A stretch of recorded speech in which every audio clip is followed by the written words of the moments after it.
Olá, eu sou Carlos Gasparotto e tenho a alegria de trazer uma palavra de ânimo nesses tempos difíceis, uma palavra de ânimo para o seu coração. A minha palavra de hoje é: clama a mim e responder-te-ei, com base numa palavra que Deus deu ao profeta Jeremias, capítulo 33, verso 3, que eu vou ler agora. Clama a mim e responder-te-ei, e anunciar-te-ei coisas grandes e firmes que não sabes. Queridos, hoje, dia 4 de dezembro de 2022, estamos vivendo dias de intensos pedidos de oração pela nossa nação, pelo Brasil. Estamos em meio a uma guerra de oração, guerra de palavras, prestes a enfrentarmos uma guerra real, uma guerra física em nosso país. Quando nossos exércitos e aviões estão se espalhando por todo o território nacional, nas divisas e nos morros, nas entradas dos mares e nas florestas da Amazônia. Quando centenas de milhares de reservistas estão sendo convocados para virem aos quartéis, para a defesa de nosso país, nas hipóteses de sermos atacados por causa de decisões que serão tomadas nos próximos dias. Há 2.600 anos atrás, o profeta Jeremias estava preso num calabouço também, orando a Deus pela sua nação Israel. Para compreendermos o capítulo 33 do livro de Jeremias, se faz necessário compreender o contexto histórico no qual a nação de Israel estava passando e a condição do profeta Jeremias. Essa foi a segunda vez que veio a palavra do Senhor a Jeremias, quando ele estava encarcerado no pátio da guarda, que ficava junto à casa do rei de Judá. Jeremias havia profetizado que o rei da Babilônia, Nabucodonosor, haveria de conquistar Jerusalém, e como o rei Zedequias não gostou da mensagem, mandou prendê-lo no pátio da guarda. Veja Jeremias 32, verso 3. Porque Zedequias, rei de Judá, o tinha encarcerado, dizendo: porque profetizas tu, dizendo: assim diz o Senhor, eis que entrego esta cidade na mão do rei de Babilônia, e ele a tomará. Interessante, né? Que o rei estava exortando, recriminando Jeremias por trazer uma palavra de Deus. Quantas vezes nós somos recriminados por trazermos uma palavra de Deus, como se a palavra fosse nossa e não de Deus.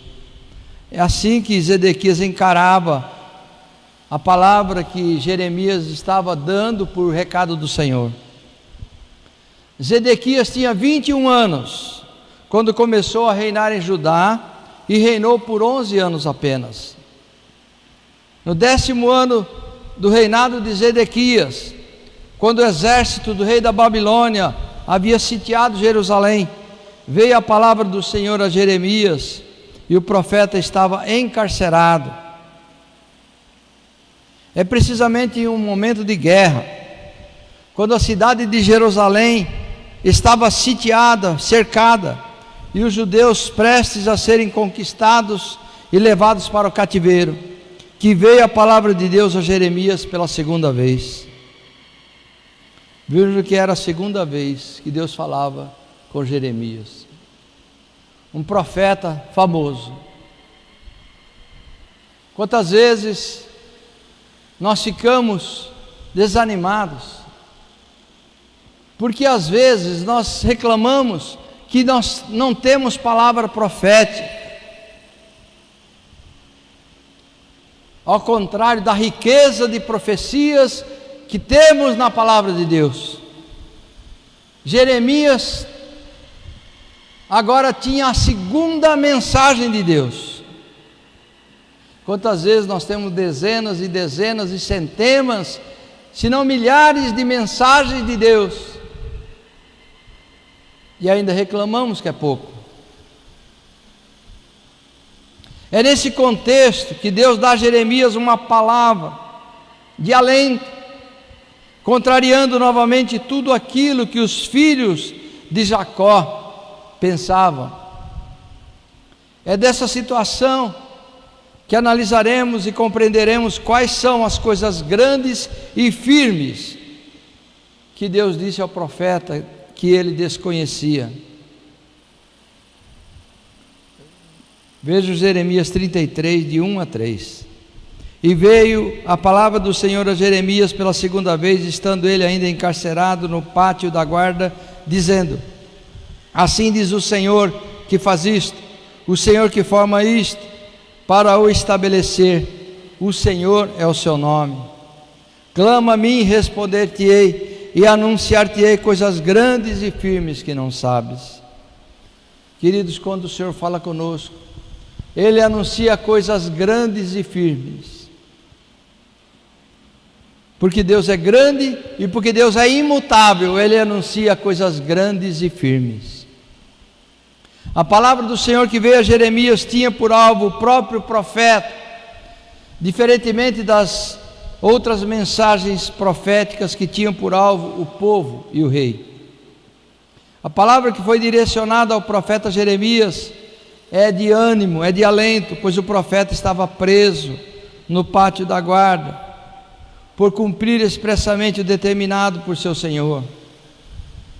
Quanto choro, quanta angústia Jeremias se derramava diante de Deus, preso, porque fazia a vontade de Deus.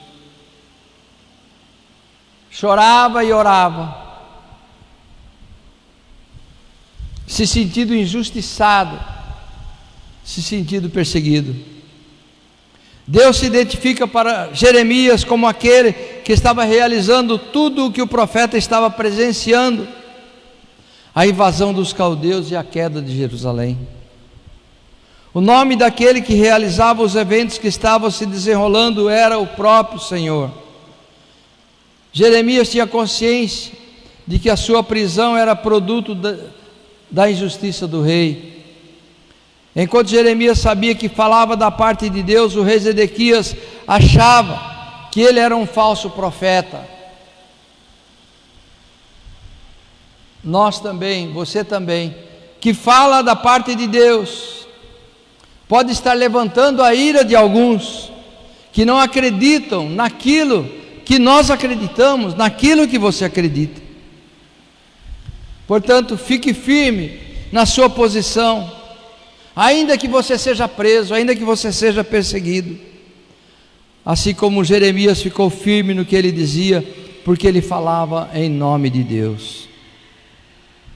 Apesar da calamidade que se avizinhava do seu povo, o profeta Jeremias podia clamar a Deus, pois Deus havia de responder-lhe, colocando-o a par de eventos relevantes e permanentes que o profeta desconhecia. Nós também falamos de coisas grandes e firmes que muitos desconhecem, que muitos ignoram, que muitos não entendem. Como Jeremias era um servo fiel, Deus evidencia que agora estava exaltando o profeta à condição de amigo de Deus, ou seja, ele estava tomando conhecimento dos eventos que o seu Senhor iria realizar. Em Isaías 41, 8, Deus fala com Israel: você, ó Israel, é meu servo, você, ó Jacó, descendente do meu amigo Abraão, é você quem eu escolhi. Deus escolhia amigos que eram obedientes. Primeiro ele chamara Abraão de amigo. Em Gênesis 18, 17, o Senhor se pergunta: e disse o Senhor: ocultarei eu a Abraão o que faço? A própria interrogação de Deus já contém a resposta. Que Deus não oculta o que Ele vai fazer aos seus profetas. Deus não oculta o que vai fazer aos seus servos. Em João 14:15, Jesus disse aos seus discípulos: vós sereis os meus amigos se fizerdes o que eu vos mando.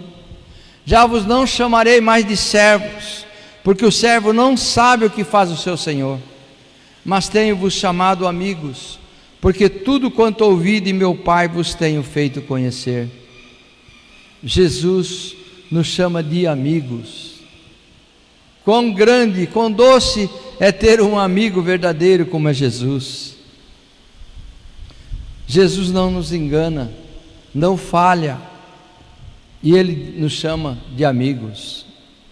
Ao tomar conhecimento do que Deus estava fazendo com o povo de Israel, Jeremias estava alcançando a posição de amigo de Deus. Mas o que Deus haveria de revelar a Jeremias, que seria grandioso e firme, que o profeta desconhecia, seriam coisas acerca da vida do profeta. Deus iria soltar Jeremias, que estava preso. Jeremias iria casar e ter filhos. Jeremias ia ter uma grande herança. Ele ainda compraria uma carruagem e teria um pajem, né? Ou Deus iria lhe dar vitória, mostrar uma chave, revelar que iria fazer muitas viagens, etc, etc, etc. Seria essas coisas que Deus anunciaria a Jeremias? Não. Veja Jeremias 33, de 4 a 5, dando continuidade àquele texto. Porque assim diz o Senhor, o Deus de Israel, acerca das casas desta cidade e das casas dos reis de Judá, que foram derrubadas com os arietes e a espada. Eles entraram a pelejar contra os caldeus, mas isso é para os encher de cadáveres de homens, que feri na minha ira e no meu furor, porquanto escondi o meu rosto desta cidade, por causa de toda a sua maldade. Sobre o que Jeremias havia visto com relação às casas de Jerusalém e às casas do rei de Judá, que foram derrubadas pelo rei da Babilônia com arietes e a espada. Ora, o rei de Jerusalém, Zedequias, ficou irado com o profeta Jeremias, pois intentava lutar contra a Babilônia, e as palavras do profeta não eram nada animadoras. Veja Jeremias 32:3. Porque Zedequias, rei de Judá, o tinha encarcerado, dizendo: por que profetizas tu, dizendo, assim diz o Senhor, eis que entrego esta cidade na mão do rei da Babilônia, e ele a tomará. O rei Zedequias considerava o profeta Jeremias como um traidor, porque a mensagem que saía da boca de Jeremias era para que a cidade se rendesse, para que se tornassem escravos de Nabucodonosor, e assim eles salvariam as suas vidas. Jeremias já havia profetizado aos filhos de Israel que se sujeitassem ao rei da Babilônia, porém não o quiseram ouvir. Veja Jeremias 27:12. E falei com Zedequias, rei de Judá, conforme todas estas palavras, dizendo: colocai os vossos pescoços no jugo do rei de Babilônia, e serviu, e a ele e ao seu povo, e viverás. Alguns do povo queriam matar Jeremias, mas algumas outras pessoas se lembraram do que disse Miqueias, que não fora morto, e o tomaram por exemplo. Jeremias 26:18-19. Miqueias, o morastita, profetizou nos dias de Ezequias, rei de Judá, e falou a todo o povo de Judá, dizendo: assim disse o Senhor dos exércitos: Sião será lavrada como um campo, e Jerusalém se tornará em montões de pedras, e o monte desta casa como de altos de um bosque. Mataram-no porventura Ezequias, rei de Judá, e todo Judá? Não. Antes não temeu ao Senhor e não implorou o favor do Senhor? E o Senhor não se arrependeu do mal que falara contra eles? Nós fazemos um grande mal contra as nossas almas. E então Ezequias clamou ao Senhor e não puniu o profeta Miqueias. Já havia ocorrido a primeira deportação de grande parte do povo de Jerusalém para a Babilônia, e somente sobraram uns poucos utensílios no templo, e vários profetas surgiram, dizendo ao rei que ficou em Jerusalém, por concessão do rei da Babilônia, para se insurgirem, mas tal intento era somente para que a terra fosse cheia de cadáveres, pois Jerusalém havia sido ferida por Deus. Esses falsos profetas diziam a Zedequias para resistir a Nabucodonosor, enquanto que Jeremias sozinho clamava o contrário. Em Jeremias 27, 21 a 22, assim pois diz o Senhor dos Exércitos, o Deus de Israel, acerca dos utensílios que ficaram na casa do Senhor, na casa do rei de Judá e em Jerusalém: a Babilônia serão levados, e ali ficarão até o dia que eu os visitarei, diz o Senhor. Então os farei subir e os tornarei a trazer a este lugar. Essa era a profecia de Jeremias. Embora Jeremias afirmasse que o povo seria levado escravo, também ele deu uma palavra de esperança. Deus também deu uma palavra de esperança. Se havia uma disciplina para levá-los para o exílio, havia uma esperança, uma palavra de esperança para trazê-los de volta após 70 anos. Por causa de falsos profetas como Ananias, o povo que restou em Jerusalém se animou em pelejar, em brigar, em guerrear contra a Babilônia. Mas Deus permitiu a atuação dos falsos profetas, por tê-los ferido no seu furor e na sua ira. Eles já não achariam o favor do Senhor, porque Deus disse: escondi deles o meu rosto. Quantas vezes nós também temos falsos profetas que vêm trazer palavras de desânimo, palavras negativas, palavras que não se coadunam com as promessas que Deus tem para nós e para a nossa nação. Muitos estão nas ruas clamando a Deus, nos templos, nas casas, nas ruas, nas escolas, confiando nas promessas de Deus para o nosso país. E quantos outros falsos profetas vivem dizendo que estes são loucos, que esses devem se conformar com a situação. Falsos profetas. Deus tem um futuro para o nosso país, um futuro glorioso, assim como Ele prometeu uma futura restauração para a nação de Israel. Deus promete o futuro para nós. Vamos persistir nas promessas que temos.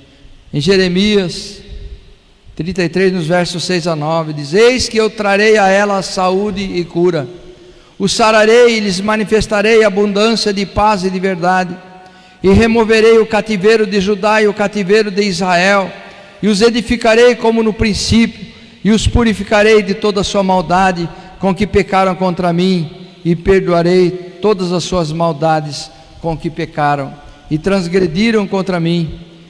E este lugar me servirá de nome, de gozo, de louvor e de glória entre todas as nações da terra, que ouviram todo o bem que eu lhes faço, e espantar-se-ão e perturbar-se-ão por causa de todo o bem, por causa de toda a paz que eu lhes dou.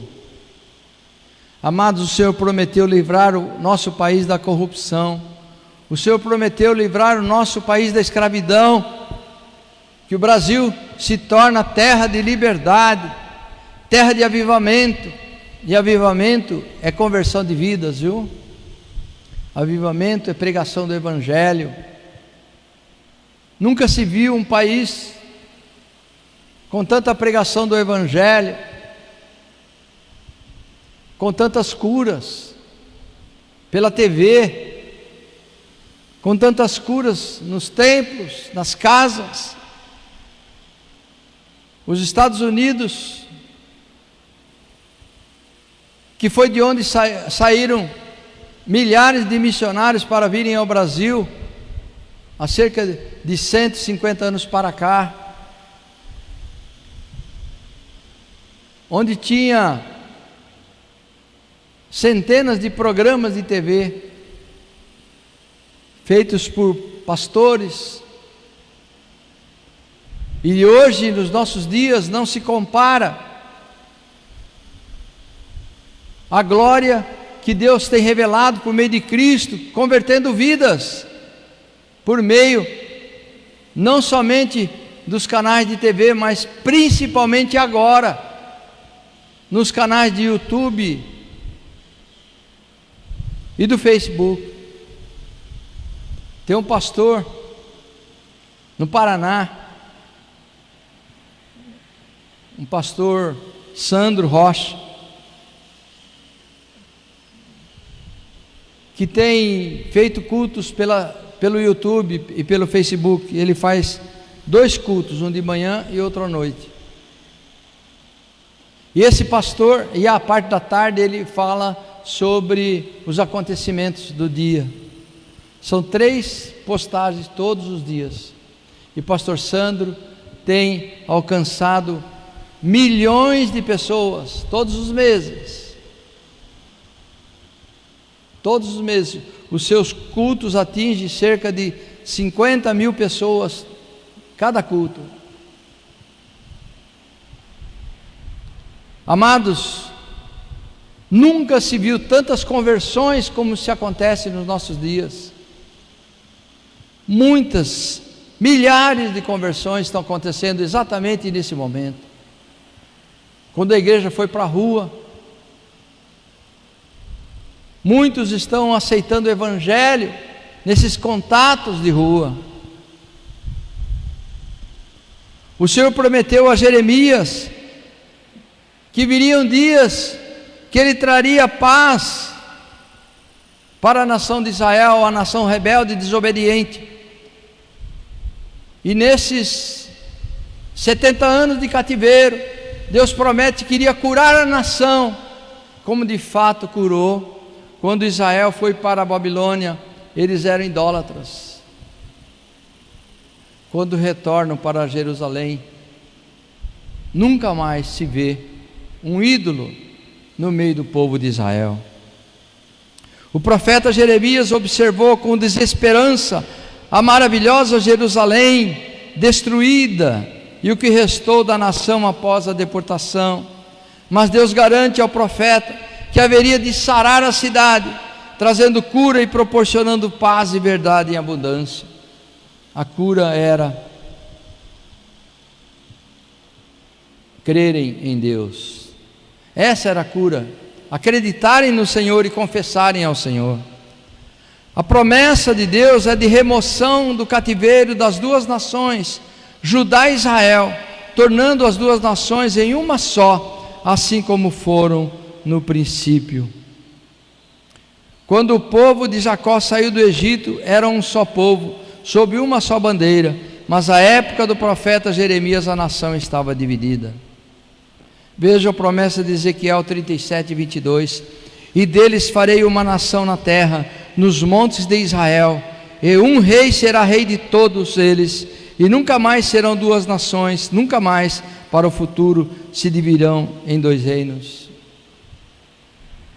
Essa profecia em parte se cumpriu, está se cumprindo nos nossos dias. Hoje Israel é uma só nação, é uma nação próspera, uma nação científica, uma nação forte, com um exército forte e com uma economia forte. Então hoje Israel é uma só nação, porém ainda falta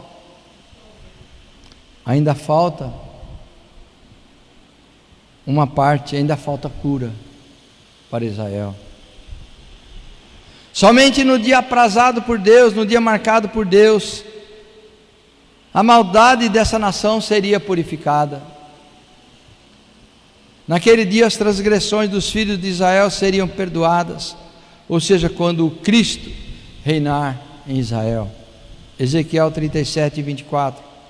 E meu servo Davi será rei sobre eles, todos eles terão um só pastor, e andarão nos meus juízos e guardarão os meus estatutos, e os observarão. Em Sofonias 3,13 o Senhor também diz: o remanescente de Israel não cometerá iniquidade, nem proferirá mentira, e na sua boca não se achará língua enganosa, mas serão apacentados, deitar-se-ão e não haverá quem os espante. Naqueles dias o nome de Deus estava sendo blasfemado por causa dos filhos de Israel, mas no dia em que o Cristo se assentar sobre o trono de Davi para reinar, Jerusalém servirá de nome, de gozo, de louvor e glória perante as nações da face da terra. Cristo, Messias de Israel, já veio, mas a pedra que Deus estabelecera fora rejeitada pelos construtores. Cristo veio, mas os seus não o receberam.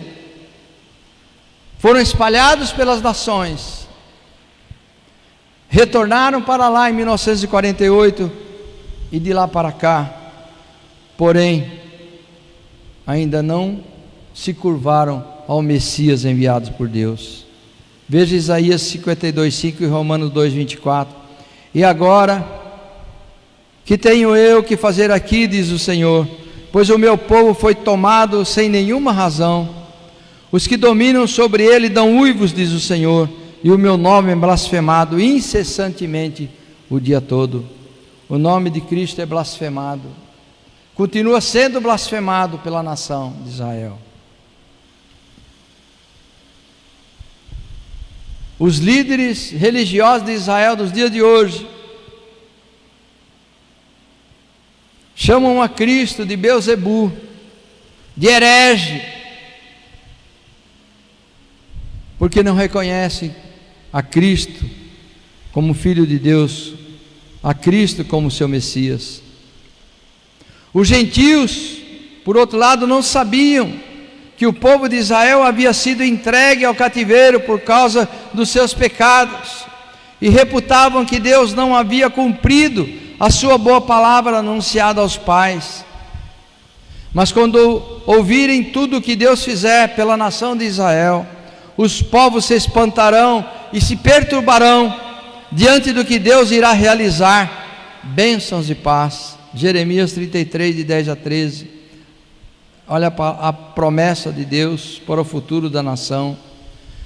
Assim diz o Senhor: neste lugar de que vós dizeis que está desolado, sem homem e sem animal, nas cidades de Judá e nas ruas de Jerusalém, que estão assoladas, sem homem, sem morador, sem animal, ainda se ouvirá a voz de gozo e a voz de alegria, a voz do esposo e a voz da esposa, e a voz dos que dizem: louvai ao Senhor dos exércitos, porque bom é o Senhor, porque a sua benignidade dura para sempre, dos que trazem ofertas de ações de graças à casa do Senhor. Pois farei voltar os cativos da terra, como no princípio, diz o Senhor.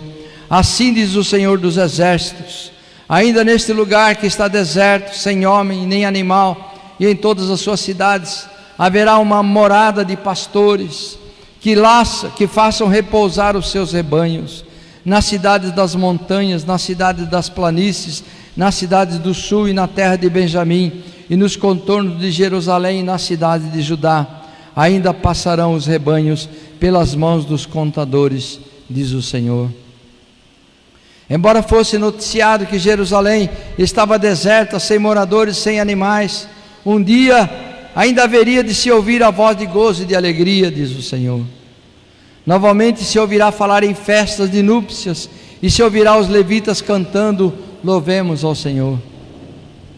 Diante de tanta destruição nas ruas de Jerusalém, porque ainda haveriam de dizer que o Senhor é bom e que a benignidade do Senhor é para sempre? Como Deus pode ser bom trazendo o mal sobre Israel? Como pode a benignidade de Deus durar para sempre e a nação de Israel estar sujeita a nações estrangeiras? Quando é dito que Deus é bom, não significa que Ele é bonzinho, ou condescendente com o erro. Deus é descrito como bom por ser distinto, por ser nobre, por ser magnificente. Semelhantemente, quando se diz que Deus é benigno, ou que a sua benignidade dura para sempre, o profeta está destacando a fidelidade de Deus e a imutabilidade da sua palavra. O fato de os filhos de Israel serem levados cativos não significava que a palavra de Deus havia falhado. Antes, Deus estava dando o pagamento por se desviarem da sua palavra. Entretanto, mesmo com o desvio e a punição dada à nação, a promessa que Deus fez a Abraão não foi revogada, e aí está a benignidade de Deus. Conforme eu já disse, nos nossos dias Israel é uma só nação, unida, mas ela ainda não aceitou a Cristo como seu Messias. Cristo ainda não está reinando em Jerusalém.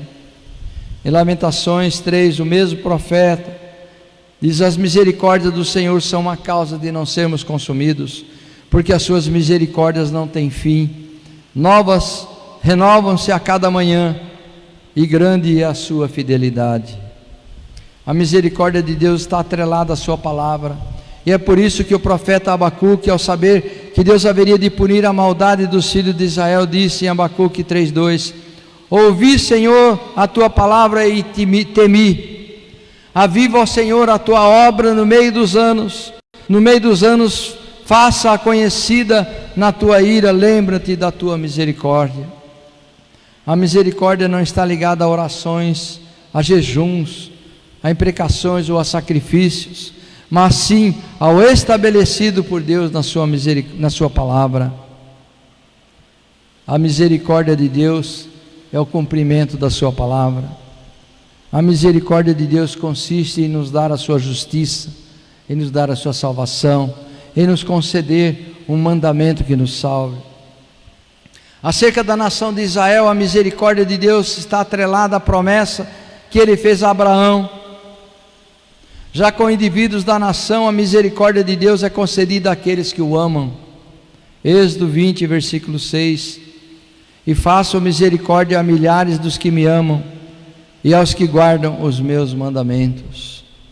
E Deuteronômio 32, 43: jubilai, ó nações, o seu povo, porque ele vingará o sangue dos seus servos, sobre os seus adversários retribuirá a vingança, e terá misericórdia da sua terra e do seu povo.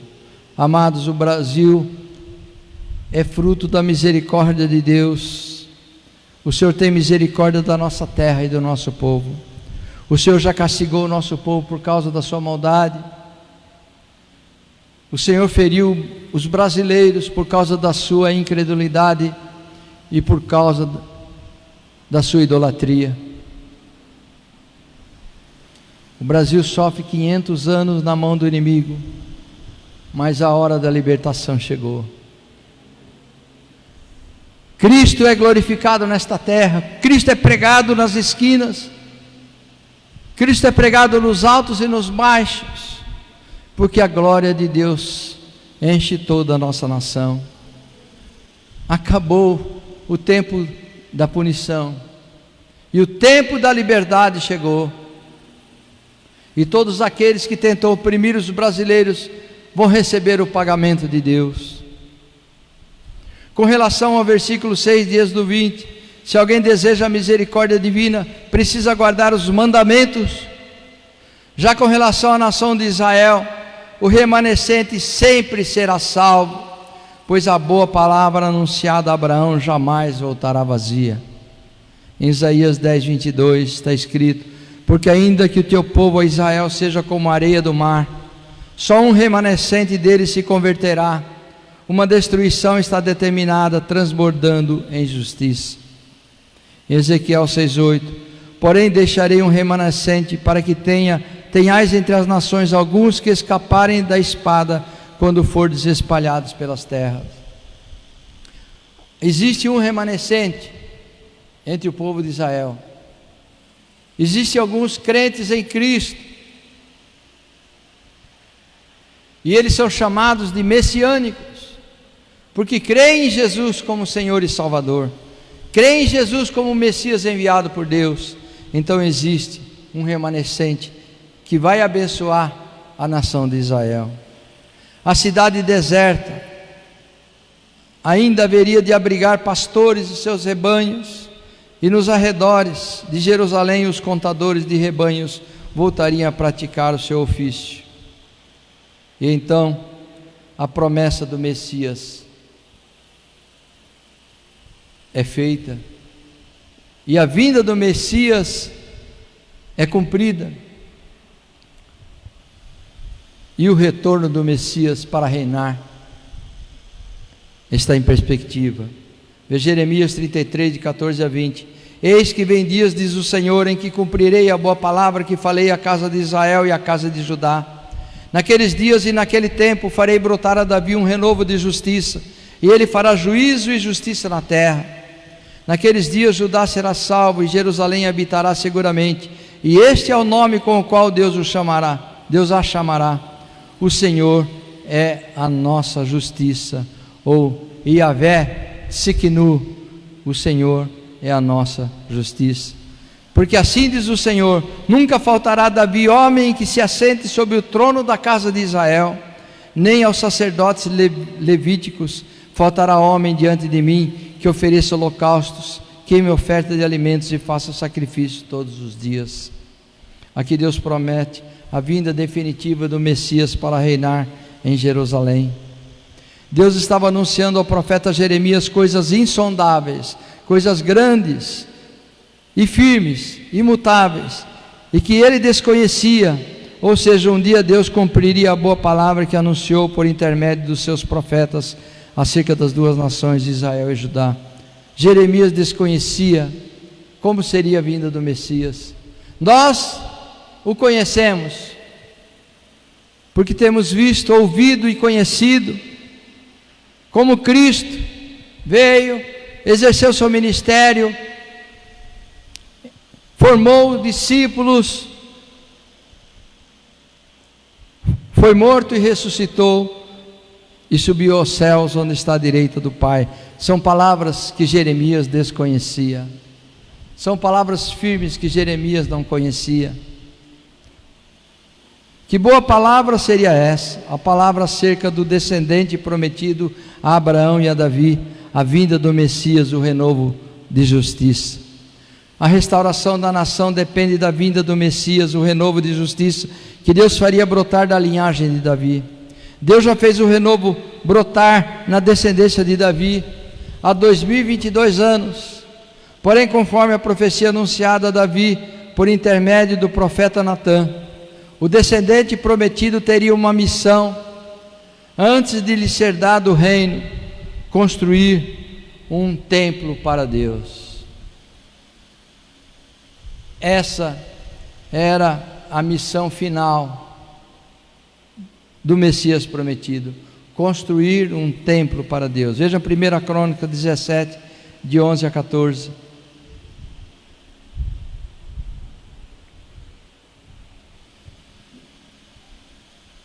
E há de ser que, quando forem cumpridos os teus dias, para ires a teus pais, Deus falando a Davi, suscitarei a tua descendência depois de ti um dos teus filhos, e estabelecerei o seu reino.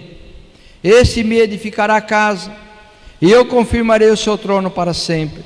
Eu lhe serei por pai, e ele me será por filho, e a minha benignidade não retirarei dele, como a tirei daquele que foi antes de ti, mas confirmarei na minha casa e no meu reino para sempre, e o seu trono será firme para sempre.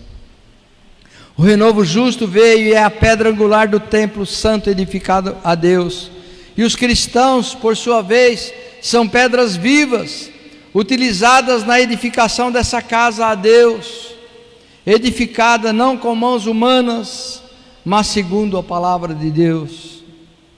Como bem disse o apóstolo Pedro, capítulo 2 de sua carta, 1 Pedro 2,5: vós também, como pedras vivas, sois edificados casa espiritual e sacerdócio santo, para oferecer sacrifícios espirituais agradáveis a Deus por Jesus Cristo. É por isso que a igreja tem uma vocação celestial, enquanto que a nação de Israel tem uma vocação terrena. porque a vocação que Deus dera a Israel, a vocação espiritual que Deus dera a Israel, os seus sacerdotes prevaricaram. Mas o sacerdócio santo dado à igreja, não há prevaricação desse sacerdócio, porque as pedras vivas são edificadas casa espiritual. Após ascender aos céus, Cristo aguarda assentado à destra do Altíssimo o tempo estabelecido pelo Pai, quando lhe será dado o reino. Da mesma forma que Davi foi ungido rei e teve que aguardar o tempo determinado por Deus para reinar, assim também será com o Cristo. No Salmo 110, de 1 a 2, disse o Senhor ao meu Senhor: assenta-te à minha direita, até que ponha os teus inimigos por escabelo dos teus pés. O Senhor enviará o cetro da sua fortaleza desde Sião, dizendo: dominai no meio dos teus inimigos. Então o que falta para Cristo reinar? Colocar os inimigos, os seus inimigos debaixo dos seus pés. E quem são os inimigos de Cristo?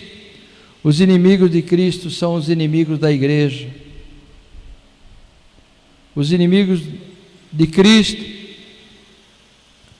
são aqueles que lutam para estabelecer um reino terreno. Não é contra a carne e o sangue que lutamos, não é contra homens, mas contra entidades malignas que querem dominar essa terra, mas eles não passarão, eles não dominarão, porque do Senhor é a terra e a sua descendência, diz a palavra de Deus. Enquanto a igreja estiver sendo edificada, não chegará os dias anunciados pelo Senhor, ou seja, os dias de restauração da nação de Israel. Não chegará enquanto a igreja não estiver completa, edificada completamente. Jeremias 23, de 5 a 8 diz: eis que vem dias, diz o Senhor, em que levantarei a Davi um renovo justo, e sendo rei, reinará e agirá sabiamente, e praticará juízo e a justiça na terra. Nos seus dias Judá será salva, e Israel habitará seguro, e este será o seu nome, com o qual Deus o chamará, o Senhor, justiça nossa. Porquanto eis que vem dias, diz o Senhor, em que nunca mais dirão: vive o Senhor que fez subir os filhos de Israel da terra do Egito. Mas vive o Senhor que fez subir e que trouxe a geração da casa de Israel da terra do norte e de todas as terras para onde os tinha arrojado, e habitarão na sua terra para sempre, e o Senhor será o seu rei. Até o rei Davi, as mulheres sábias como Sara, Rebeca, Tamar, Betseba, edificaram uma casa, que era a linhagem por meio de seus filhos. Porém Deus anunciou que haveria de edificar casa a Davi. 2 Samuel 7,11. E desde o dia que mandei que houvesse juízes sobre o meu povo Israel, a ti, porém, te dei descanso de todos os teus inimigos. Também o Senhor te faz saber que te fará casa. Quando Deus prometeu a Jeremias que nunca faltaria a Davi um homem que se assentasse sobre o trono da casa de Israel, Deus velou sobre a sua palavra para cumprir. Quando Deus disse a Ezequias para colocar sua casa em ordem, Deus estava dando um ultimato a Ezequias, porque Ezequias não tinha filhos, e era um problema para a evolução da linhagem de Cristo. E Ezequias foi advertido pelo Senhor, porque ele não estava gerando filhos para que a linhagem chegasse a Cristo. E então ele obedeceu. Deus prometeu firmar a linhagem do trono e do sacerdócio levítico, demonstrando que Deus preservaria o reino e o culto. E a fidelidade de Deus e a imutabilidade do seu consolo, do seu conselho. Jeremias 23, 21 a 26. E veio a palavra do Senhor a Jeremias dizendo: assim diz o Senhor, se puderdes invalidar a minha aliança com o dia e a minha aliança com a noite, de tal modo que não haja dia e noite a seu tempo, também se poderá invalidar a minha aliança com Davi meu servo, para que não tenha filho que reine no seu trono. como também com os levitas, sacerdotes, meus ministros. Como não se pode contar o exército dos céus, nem medir-se a areia do mar, assim multiplicarei a descendência de Davi, meu servo, e os levitas que ministram diante de mim. E veio ainda a palavra do Senhor a Jeremias, dizendo: porventura não tens visto, e que este povo está dizendo, as 2 gerações que o Senhor escolheu agora as rejeitou? Assim desprezam o meu povo, como se não fora mais uma nação diante deles. Assim diz o Senhor: se a minha aliança com o dia e com a noite não permanecer, e eu não puser as ordenanças do céu e da terra, também rejeitarei a descendência de Jacó e de Davi, meu servo, para que não tome da sua descendência os que dominem sobre a descendência de Abraão, Isaque e Jacó, porque removerei o seu cativeiro e terei piedade deles. Para evidenciar a imutabilidade da sua palavra, Deus propõe o seguinte desafio a Jeremias: se você puder invalidar as leis que regem os corpos celestes, de modo que deixe de ocorrer a sucessão entre dia e noite, então será invalidada a aliança que foi estabelecida com Davi, de modo que Davi não tenha descendência para subir ao trono. Deus não se propôs a responder amenidades do dia a dia do profeta, que estava no cárcere. Deus se propôs a responder questões inatingíveis e imutáveis, porém todas elas têm correlação com o Messias, com Cristo. Da mesma forma que as estrelas do céu são incontáveis e incomensurável a quantidade de grãos da areia do mar, semelhantemente Deus haveria de multiplicar os descendentes de Davi e dos levitas, conforme a promessa feita a Abraão, conforme Gênesis 15, 4 e 5. E eis que veio a palavra do Senhor a ele, dizendo: este não será o teu herdeiro, mas aquele que de tuas entranhas sair, este será o teu herdeiro. Então o levou fora e disse: olha agora para os céus e conta as estrelas, se as podes contar. E disse-lhe: assim será a tua descendência. Abraão pensava que o filho de Agar seria a promessa, mas Deus vem e diz que não, que do próprio ventre dele e de Sara sairia o filho da promessa. Então Deus promete que a descendência de Abraão seria como as estrelas do céu e como os grãos de areia do mar, porque nessa descendência não estariam apenas árabes e judeus, ou nem apenas árabes, né? Nem apenas os judeus, não apenas os judeus. Nessa descendência estariam incluídas a descendência do filho prometido a Abraão, o Cristo. E essa descendência é a igreja de Cristo, espalhada por toda a face da terra. A descendência que Deus prometera a Abraão seria a descendência de Cristo, a igreja que está em todos os rincões desse planeta. Novamente veio a palavra de Deus a Jeremias acerca do que o povo de Israel estava dizendo por causa da deportação e da condição da nação. Inconsequentemente diziam que Deus havia rejeitado as 2 nações que havia escolhido, Israel e Judá, e não admitiam que Deus havia rejeitado os moradores de Jerusalém por causa da rebelião. Deus jamais rejeitaria a descendência de Jacó ou a descendência de Davi, pois a boa palavra anunciada a Abraão jamais poderia ser revogada. Em Gênesis 26, 3, 4: peregrina nesta terra e serei contigo e te abençoarei, porque a ti e a tua descendência darei todas estas terras, e confirmarei o juramento que tenho jurado a Abraão teu pai, e multiplicarei a tua descendência como as estrelas dos céus, a darei à tua descendência todas estas terras, e por meio delas serão benditas todas as nações da terra, diz o Senhor ao filho de Sara e o filho de Abraão, Isaque. A condição da nação era decorrente dos seus pecados, e não que Deus havia se esquecido da aliança com os pais.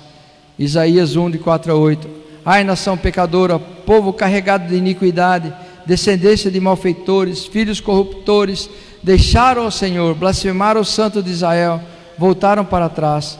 Por que seríeis ainda castigados se mais vos rebelaríeis?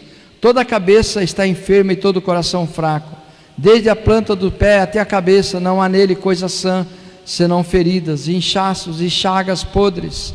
não espremidas, nem ligadas, nem amolecidas com óleo. Essa era a enfermidade, essas eram as enfermidades que eles precisavam ser curados. A vossa terra está assolada, as vossas cidades estão abrasadas pelo fogo. A vossa terra, os estranhos a devoram em vossa presença, e está como devastada numa subversão de estranhos. E a filha de Sião é deixada como a cabana da vinha, como choupana no pepinal, como uma cidade sitiada. O Senhor disse que as cidades estavam assoladas, abrasadas pelo fogo. Anteontem aconteceu algo muito estranho. Os morros de Copacabana incendiaram. Os morros daquela linda praia de Copacabana, tem a praia, o mar, e atrás tem os morros, ficaram incendiados. Um incêndio tremendo como nunca se viu.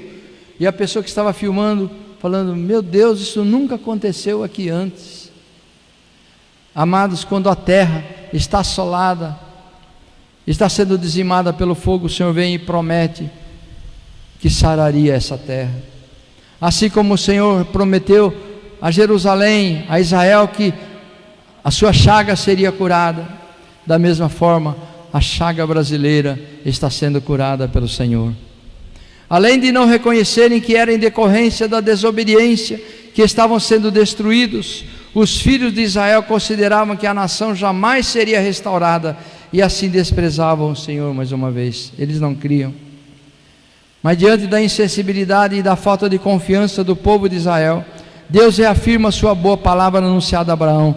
A essência da misericórdia de Deus é mostrada. Jeremias 33, 26.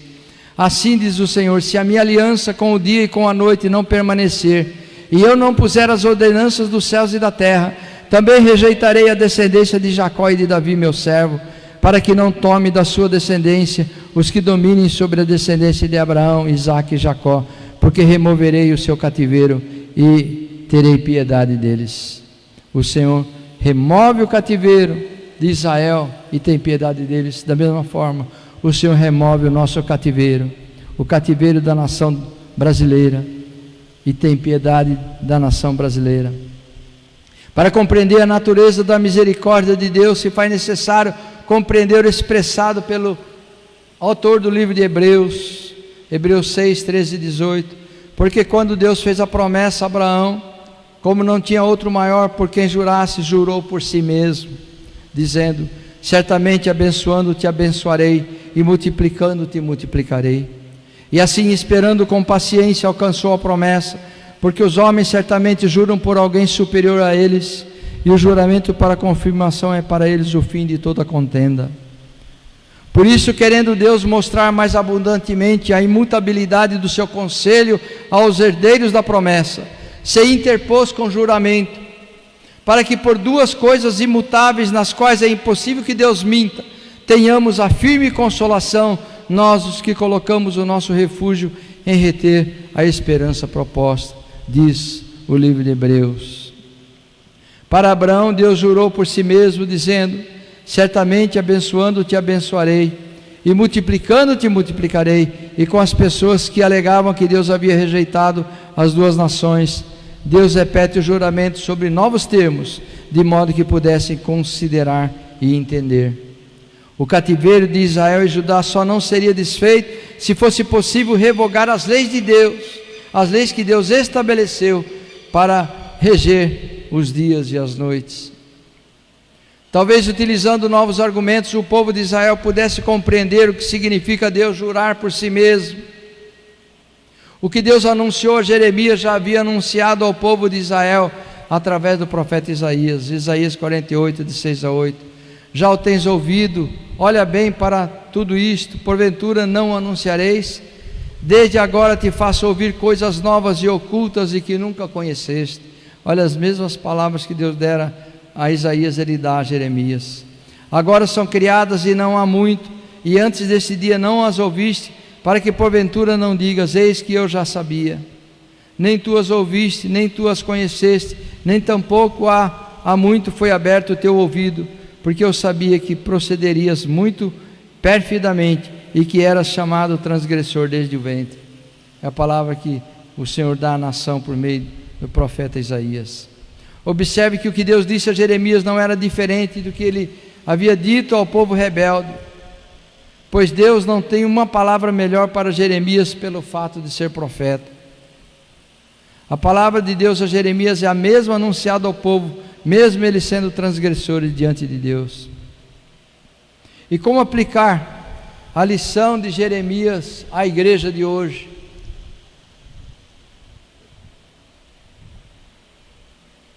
A palavra de Deus que veio a Jeremias é personalíssima. Clama a mim e te responderei. E a resposta de Deus sempre será segundo o que ele anunciou acerca do descendente prometido, Cristo. Ele poderia clamar e seria respondido. Dentro das condições estabelecidas por Deus, seriam anunciadas coisas grandes e firmes que Jeremias não conhecia. Como a resposta de Deus diz respeito a coisas inacessíveis para a mente do profeta e imutáveis, porque eram firmes, se Jeremias clamasse acerca de coisas terrenas, ele não seria atendido. Com relação à promessa de Deus aos gentios é dito em Joel 2,32: e há de ser que todo aquele que invocar o nome do Senhor será salvo. Pois essa é a promessa dele em 1 João 2,25, e esta é a promessa que ele nos fez, a vida eterna. Quem invoca o Senhor para ser salvo é porque crê, e por isso não será confundido. Romanos 10,11, porque a Escritura diz: todo aquele que nele crer não será confundido. E ainda 1 Pedro 2,6, por isso também na Escritura se contém: eis que põe em Sião a pedra principal da esquina, eleita e preciosa, e quem nela crer não será confundido. Então a vontade de Deus é que todos os homens se salvem e que venham ao conhecimento da verdade. E qualquer que invocar o Senhor como Salvador, desejando ser salvo, será atendido, pois salvar-se a si mesmo é impossível, mas para Deus é possível. Em 1 Timóteo 2,4 diz que quer que todos os homens se salvem e venham ao conhecimento da verdade. E em Mateus 19, 25 e 26, os seus discípulos, ouvindo isso, se admiraram muito, dizendo: quem poderá, pois, se salvar? E Jesus, olhando para eles, disse-lhes: aos homens é isso impossível, mas a Deus tudo é possível. Então, amados, para Deus tudo é possível, e em Deus está a possibilidade do homem se salvar. Portanto, se crer em Cristo, conforme diz as Escrituras, haverá a salvação de Deus. E Paulo diz em Romanos 10, 8 a 12, mas que diz: a palavra está junto de ti, na tua boca e no teu coração. Esta é a palavra da fé que pregamos, a saber, se com a tua boca confessares ao Senhor Jesus, e em teu coração creres que Deus o ressuscitou dentre os mortos, será salvo. Visto que com o coração se crê para a justiça, e com a boca se faz confissão para a salvação. Porque a Escritura diz: todo aquele que nele crer não será confundido, porquanto não há diferença entre judeu e grego, porque um mesmo é o Senhor de todos, rico para com todos os que o invocam. Então a restauração de Israel como nação se dará após a volta de Cristo, para arrebatar a sua igreja, o que Deus anunciou a Jeremias. Mas para nós temos promessa superior, e para o tempo que se chama hoje, pois hoje é o dia aceitável e sobremodo oportuno de salvação. Como diz Hebreus 8,6, mas agora alcançou ele ministério tanto mais excelente, quanto é mediador de uma melhor aliança, que está confirmada em melhores promessas. E 2 Coríntios 6,2, porque diz: ouvi-te em tempo aceitável, e te socorri no dia da salvação. Eis aqui agora o tempo aceitável, eis aqui agora o dia da salvação. Não dê importância para as circunstâncias ou para as vicissitudes da vida. Ao contrário, irmão, confie em Deus e ouça o que é revelado, e firme, segundo o que anunciou o apóstolo Pedro em Atos 4, de 10 a 12. Seja conhecido de vós todos e de todo o povo de Israel, que em nome de Jesus Cristo Nazareno, aquele a quem vós crucificastes e a quem Deus ressuscitou dentre os mortos, em nome desse é que esta estação diante de vós. Ele é a pedra que foi rejeitada pelos edificadores, a qual foi posta por cabeça de esquina, e em nenhum outro há salvação, porque também debaixo do céu nenhum outro nome há dado entre os homens pelo qual sejamos salvos. Com relação às vicissitudes dessa vida, tenha a seguinte certeza, em João 16:33: tenho-vos dito que para mim tenhais paz, no mundo tereis aflições, mas tende-vos bom ânimo, e eu venci o mundo. Amados, a palavra do Senhor, nessa oportunidade: clama a mim, responder-te-ei coisas grandes e firmes. Continuemos clamando pela nossa nação, continuamos clamando por vidas, continuamos clamando por portas que se abram para que creiam, e o Senhor está conosco. Ele nos prometeu que estaria conosco todos os dias, até a consumação dos séculos. Por isso clamemos a Deus, e a resposta está nas nossas mãos, em nome de Jesus. Amém.